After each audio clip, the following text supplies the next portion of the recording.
This plant has been feeding families since before your great-grandparents were born. It's still producing today, without fertilizer schedules, without yearly replanting, without constant work. You plant it once, and it quietly feeds people for decades. So here's the real question. If food like this exists, why don't we talk about it anymore? Welcome to Timeless Harvest, a channel about food wisdom that outlived trends, technologies, and even generations. Here we look at the plants, practices, and knowledge our ancestors depended on, not because it was fashionable, but because it worked.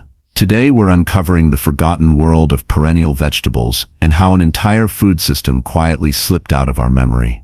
Before we go any further, take a second to subscribe if you care about growing food that lasts, knowledge that isn't disposable, and systems that don't need to be reinvented every season. If that sounds like something you want more of, you're in the right place. Let's get into it. For most of human history, food did not begin with a seed packet every spring. It began with living plants that were already there, plants that came back year after year, quietly woven into daily life. Long before modern gardens and farm rows, people relied on perennial food plants that didn't need to be replanted to be dependable. Wild leeks returned each spring without asking for attention. Sea kale grew along coasts for generations. Nut trees were planted with the understanding that the person who planted them might never be the one to harvest the largest yields. These weren't accidents or acts of desperation. They were intentional food systems built around patience, continuity, and long-term thinking. As agriculture developed, humans didn't abandon perennials overnight. Instead, they added annual crops on top of what already worked. Early gardens were layered systems where perennial vegetables, herbs, shrubs, and trees formed the backbone, while annual crops filled in the gaps. Cottage gardens, monastery gardens, and village plots across Europe, Asia, and the Middle East all followed this model. Perennial plants anchored the soil, stabilized food supply, and reduced risk, while annuals provided quick calories and variety. Food security wasn't about maximum yield in one season. It was about reliability across many seasons, even in bad years. The forgetting happened slowly, almost invisibly. As farming shifted toward larger fields and simpler systems, annual crops became easier to control, measure, and scale. They produced faster results and fit neatly into emerging economic models. Over time, perennial vegetables were pushed to the margins, surviving in hedgerows, old gardens, and traditional households rather than textbooks and research stations. Knowledge that had once been common was no longer written down, taught, or passed forward. By the time industrial agriculture fully took hold, perennial food plants hadn't failed us. We had simply stopped designing our food systems to remember them. What we lost wasn't just a few unusual vegetables, it was an entire layer of resilience in our food system. Perennial vegetables were once ordinary enough that they didn't need special names. Asparagus beds produced quietly for decades. Rhubarb crowns were passed from one household to the next. Artichokes stood like permanent fixtures at the edge of gardens.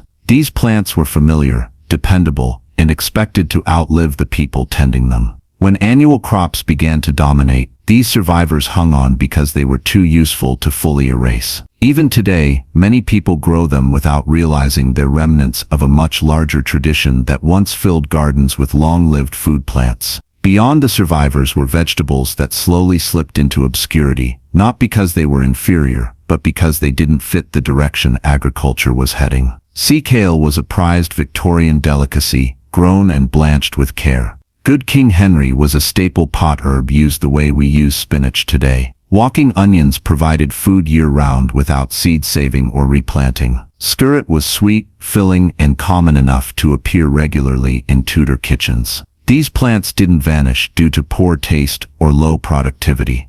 They vanished because they required patience, local knowledge, and continuity, qualities that stopped being rewarded as food systems became more industrial and standardized. The final group never truly disappeared. They were simply waiting to be noticed again. Perennial kales, tree collards, sorrel, and hardy arugula varieties survived in isolated gardens, cultural traditions, and overlooked corners of the world. Once people started questioning why food production had become so fragile and labor-intensive, these plants began resurfacing. What's striking is that their reappearance feels like innovation, even though they were once common sense. The loss wasn't biological, it was cultural. When we stopped valuing long timelines in food, we stopped seeing these plants, even though they were still growing, still feeding, and still doing exactly what they always had. What we're missing today goes far beyond convenience. It's a different relationship with food altogether. Perennial vegetables don't demand constant disruption of the soil, yearly planting rituals, or a reset every season. Once established, they settle in and begin doing what they're designed to do. Their deep roots reach water long after annual crops have wilted. Their growth cycles are synchronized with local conditions rather than seed catalog schedules. Over time, they become stronger, not weaker, turning gardens into stable food landscapes instead of temporary production zones that have to be rebuilt again and again. History shows that this wasn't just practical, it was intentional. Medieval monastery gardens were laid out with perennial borders that provided reliable harvests year after year. Early colonial gardens mixed long-lived vegetables with annual crops to spread risk and labor. In parts of Asia, temple gardens still contain perennial food plants that have been harvested continuously for generations. These systems weren't designed for maximum output in a single season. They were designed for endurance. Food was expected to persist through droughts, labor shortages, and social change, and perennial plants made that possible without exhausting the land or the people working it. There's also an economic truth our ancestors understood intuitively. When you plant something once and harvest it for decades, the cost of food drops dramatically over time. There's less money spent on seeds, fewer inputs needed to keep plants alive, and far less labor invested year after year. Victorian cottage gardens always included perennials for this reason. They were a form of quiet insurance. Today, as soil degrades and food systems become more fragile, that old logic feels unexpectedly modern. What we're missing isn't just efficiency, it's the long-term thinking that made food reliable long before convenience became the priority. What's happening now isn't a sudden discovery, it's a return. As modern growing methods began to show their limits, people started looking backward for answers that had already been tested by time. The permaculture movement didn't invent perennial food systems, it recognized them. Gardeners, homesteaders, and small farmers began rediscovering old plant lists, forgotten varieties, and traditional layouts that prioritized longevity over speed. At the same time, climate instability made deep-rooted, drought-tolerant plants more than a historical curiosity. They became practical again, especially in places where water, labor, and inputs could no longer be taken for granted. There's a deep irony in how this knowledge is resurfacing. We now frame perennial vegetables as innovative, sustainable, or regenerative, even though they were once so normal they barely warranted explanation. Garden books from the 1800s and early 1900s list dozens of perennial vegetables as standard recommendations, not niche experiments. These texts assumed the reader understood the value of plants that returned every year. Somewhere in the mid-20th century, that assumption disappeared.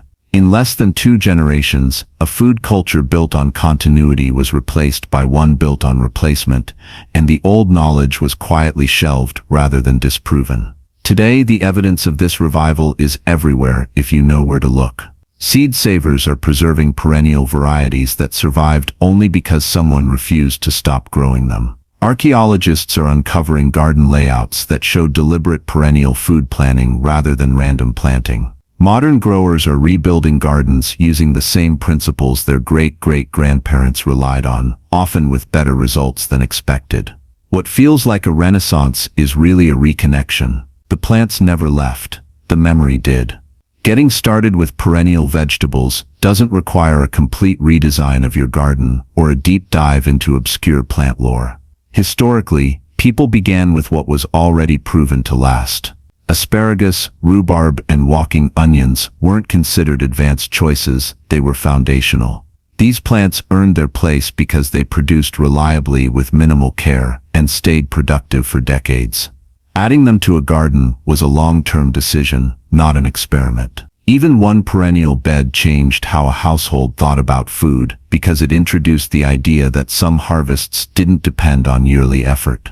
Learning how to grow these plants doesn't mean reinventing the wheel. Much of the knowledge already exists, preserved in older books, regional records, and traditional practices that predate modern gardening trends. Pre-1950 garden manuals, many of them freely available, describe perennial vegetables in straightforward practical terms, without hype or complexity. Local historical societies often documented what people grew because it mattered to daily survival. Indigenous and native plant knowledge offers another layer, showing which perennial foods thrived in specific climates long before formal agriculture. Looking to the past isn't about nostalgia. It's about using instructions that were refined over generations. The larger shift happens quietly, often without the gardener realizing it at first. Planting perennials changes expectations. Instead of asking what you'll grow this year, you start thinking about what will still be feeding you years from now. A garden becomes something you invest in, rather than restart.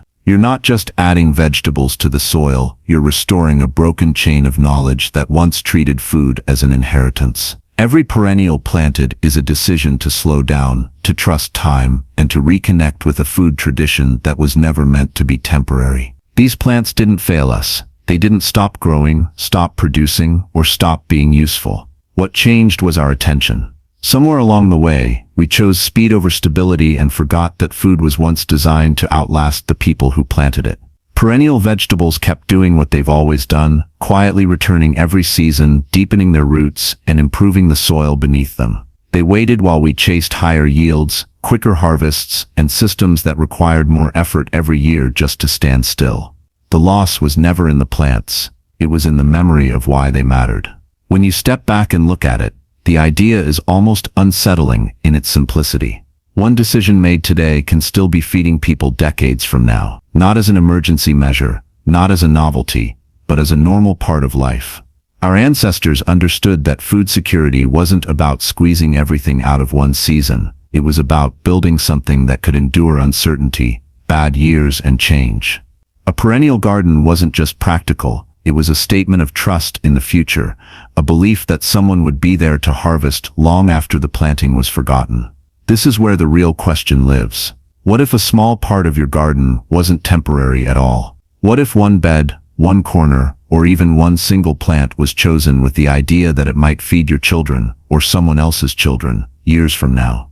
You don't need acres of land or rare plants to do this. You only need to decide that not everything you grow has to start over every spring. That shift in thinking is how forgotten food systems come back, not through grand movements, but through quiet, personal choices. So here's the invitation. Plant one perennial vegetable this year, just one. Pay attention to how it changes the way you think about food, effort, and time. If this way of growing speaks to you, subscribe to Timeless Harvest for more stories, plants, and practices that were never meant to be disposable. Share this with someone who still believes food has to be replanted from scratch every year. And remember, when you plant something meant to last, you're not just growing food, you're restoring a connection that time itself couldn't erase.